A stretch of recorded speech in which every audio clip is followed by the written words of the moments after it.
All right, let's have a look at a concept that's really coming to the forefront with some of the data I'm getting around students with place value. So these matching cards are from the place value multiples of 10 lesson.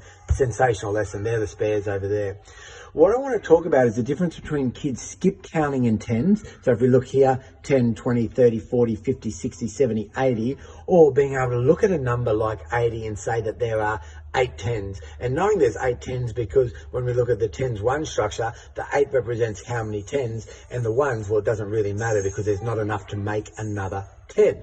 So why is this important? Well, let's have a look over here. When we're using a visual and when I use checkups with students and we can see the developmental progression, a student might look at this and be able to say, that's 35 because they go 10, 20, 30, 5, okay? They're skip counting, they're doing additive thinking. Whereas what we want a student to be able to do is say, okay, without using the visual, how many tens and 35? Well, they're instantly able to say there's 3 tens because the 3's and the 10s, and that represents how many tens. So we need to progress their thinking from skip counting in tens to being able to even look at this and say, oh, there's 3 tens there straight away without going 10, 20, 35.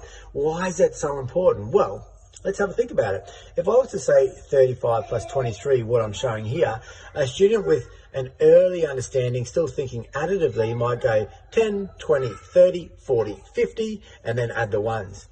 A child that has an understanding of our place value system and knows how to identify the amount of tens in a number, they can look at a problem, they can look at their equation, 35 plus 23, so they don't even need this visual, and they can say 35, that's got 3 tens, excellent. 23, that's got 2 tens, 3 tens plus 2 tens is 5 tens, so straight away they know the number's 50, and then obviously over here with the ones, they can join it up. So the students that have that multiplicative thinking, when they're looking at 2-digit addition using a breakup strategy, they can do it because they can identify the tens in a number without having to skip count, which is really, really important because our goal is to move kids from additive thinking to multiplicative thinking. So there's a little thing for you to think about when you're working with students. Lots of opportunities. Write numbers on the board. Get them to identify how many tens, how many ones. Same with hundreds. And then when obviously we go into renaming and so forth, which is even more multiplicative thinking to give you and the students a really deep understanding.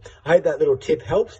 Keep an eye out for it with your students. It's certainly showing up in the data that I'm getting around students. When they see this with 10 frames, they can identify the number. But if I say to them, how many tens or what's the role of the 3 in the number 35 when there's no visual, they get really stuck. And if I said, what's 2 more tens than 35, most of the students that I'm getting some data around are really struggling with that. All right, bye for now.